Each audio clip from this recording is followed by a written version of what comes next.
संध्याकाळची छोटीशी भूक असेल किंवा मुलांची टिफिनसाठी स्पेशल काही फरमाईश असेल तर हा मेन्यू नक्कीच ट्राय करून बघा।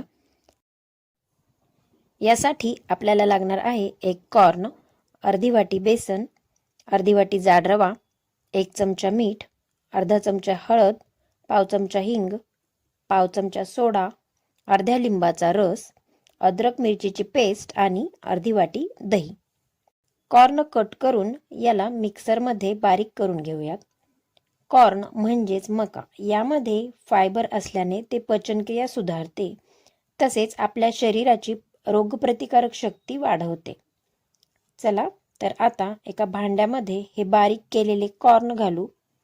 यामध्ये अर्धी वाटी बेसन, अर्धी वाटी जाड रवा, अद्रक मिरचीची पेस्ट, त्यानंतर 1 चमचा मीठ, अर्धा चमचा हळद, पाव चमचा हिंग आणि अर्धी वाटी दही यामध्ये घालून याला 5 ते 7 मिनिट फेटून घेऊ।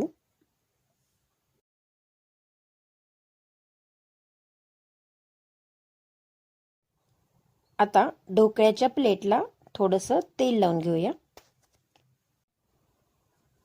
या मिश्रणामध्ये पाव चमचा सोडा घालून त्यावरतीच अर्ध्या लिंबाचा रस घालायचा आणि हलक्या हाताने मिक्स करून हे मिश्रण लगेच प्लेटमध्ये ओतून घ्यायचे।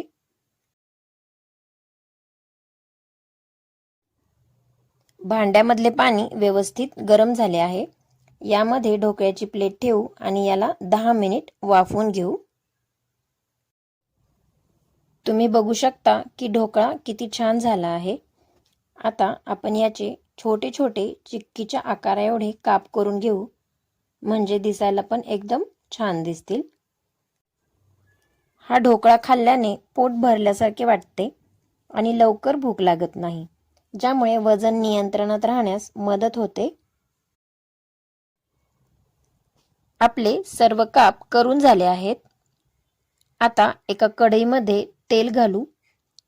तेल गरम झाले की यामध्ये 1 चमचा मोहरी, 1 चमचा तीळ आणि कढीपत्ता घालून फोडणी तयार करायची आणि गॅस बंद करून यामध्ये ढोकळ्याचे काप घालून याला मिक्स करून घ्यायचे।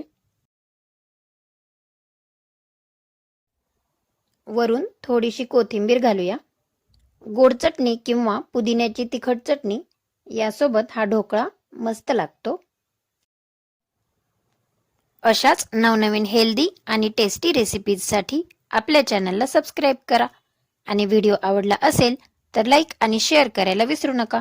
धन्यवाद।